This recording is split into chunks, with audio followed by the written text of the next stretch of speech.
So first thing first, how are you? Good. A little tired today, but tour's winding up, so it's been a little exhausting, but ready to rock in a couple hours. I'm going to ask you the same thing I asked the guys from Nothing More. Then, around this time of the tour, what type of feelings does it bring with it? Kind of being at the tail end of the tour. Exhaustion? Yeah. Like what I just said. Okay. Totally is. It's just tours can kind of be long and it's just the nature of it. But we're still having fun. It's still cool, you know. We're ready to rock tonight. We love being in the Netherlands, so it's cool to be here. That's good to hear. So where I want to start is Pink Floyd. When did the decision come to do a Money cover? We were pretty much finished with our record and we still had some studio time left over, so we just decided to do it for fun. I can imagine tackling a song like that might be a bit daunting.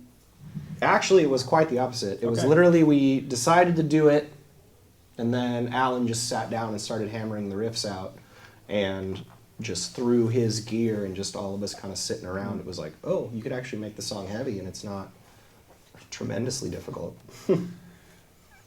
When you do a song like that, was it like you say just a spur of the moment type thing? Was it very quickly? Oh, 100%. Yeah. Okay. It was literally the same day that our producer was like, you guys should just do a cover song for fun. That was one of the first ideas thrown out, and I think by the end of the day, the instrumental was finished. Okay. Yeah, so it was like a one-day thing. Okay, but that's very interesting then, because how come that song made it on the album? Just because when you're a signed band, the easiest way to put out music is to release it on an album. So it's easier to just kind of throw it on the album and just have an extra track than it is to, try and make it its own thing. Mm. And then was this done in the same period as the writing for Defy was done, or was it? No, it was done during the recording. Okay. Because in terms of the writing for Defy, what kind of launched that whole process? We just had a bunch of ideas that we'd all been working on, and then we kind of just culminated them into saying, okay, well, we're going to turn this into an album.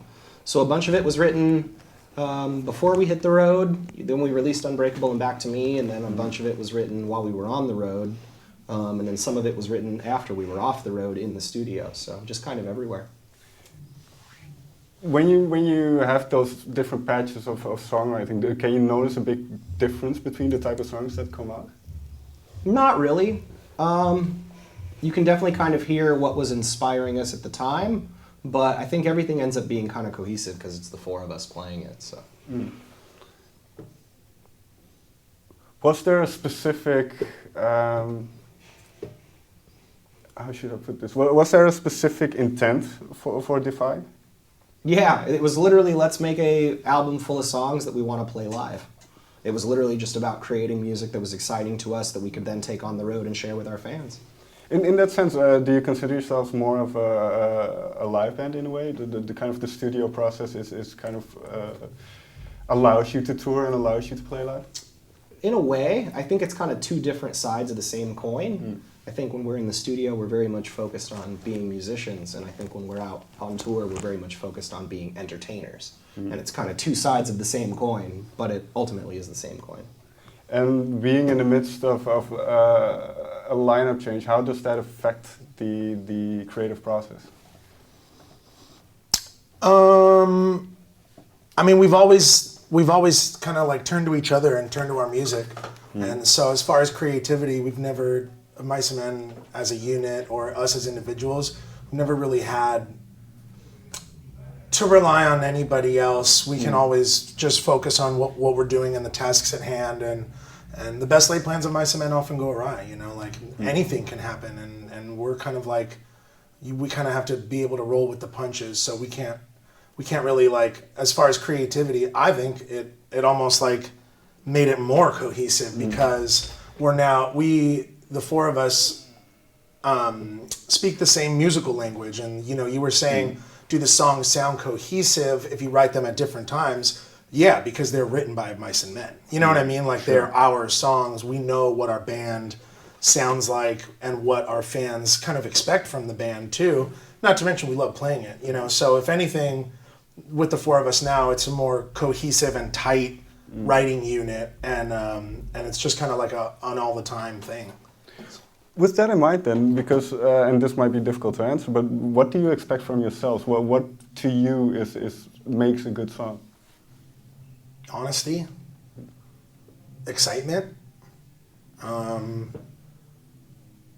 impactful, and power. That's like, I feel like that's kind of like important to have in every song, you know, and that's what makes an om&m song that, you know.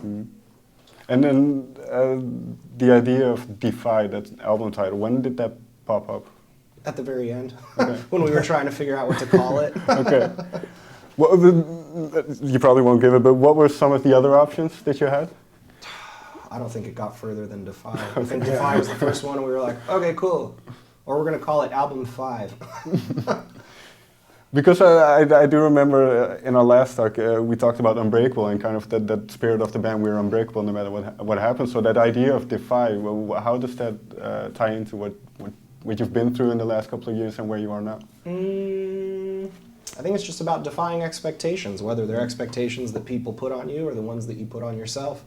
I think that anybody who's ever accomplished anything in history did so with an air of defiance. So I think that's kind of, it's more deep than just saying like, defy your parents or like, defy the government. It's more about defying expectations, because expectations are what limit you.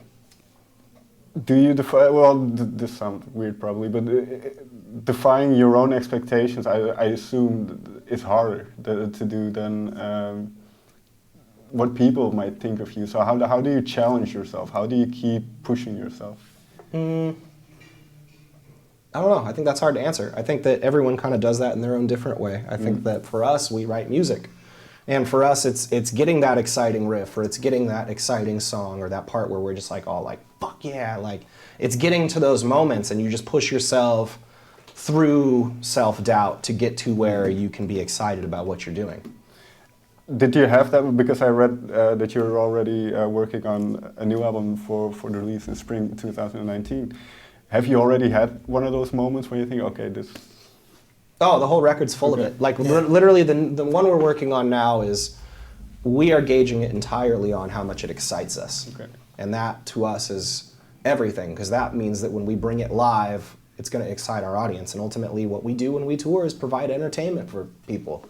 So to be able to know that something is, makes our ears perk up a little bit, you know, that's always a good first place to start. In terms of the live shows, then, is it a very, when you're on stage, is it a very conscious thing, or is it one of those things where you just kind of let it go and... I completely check out.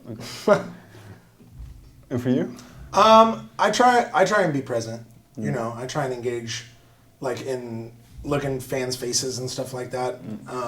But at the same time, I'm not up there thinking about the music. That's for sure. I'm thinking about the performance and what's kind of going on. Because if I think about the music, then I mess up. That's what I mean by checking out. It's not like I check out and I don't give a shit. It's just I don't think consciously about what I'm doing. I think about the moment, not about the technical side of it.